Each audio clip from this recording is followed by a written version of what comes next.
we have a very close relationship with a lot of companies. That's one of the strong components of a good training program is you have to have a close relationship. You have to have trust for the person or a company that's going to hire your people. You have to listen to their needs. We have to change and react. As a program, we can't be rigid. We can't say, this is what we're going to teach because this is what we've always taught, because we've always taught that and we're always going to continue to teach that because this is what we've always done. That's just BS.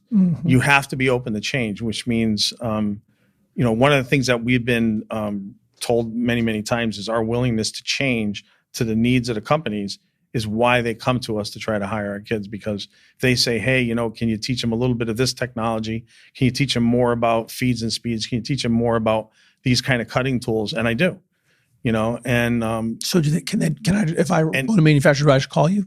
So yeah. That's it. That's it. Yeah. And keeping it simple. Another example of a good company up in Monroe is Tier 1 Machining. We have a very close relationship with them. We'll talk back and forth. We'll brainstorm. What do you think about this? Maybe we should teach that. Some of their veteran guys who actually have retired since, they'll come to my trade committee meetings and we'll just bounce curriculum ideas back and forth. What about a project like this? And what about a project like that? And that relationship, that openness and our willingness to change is extremely important.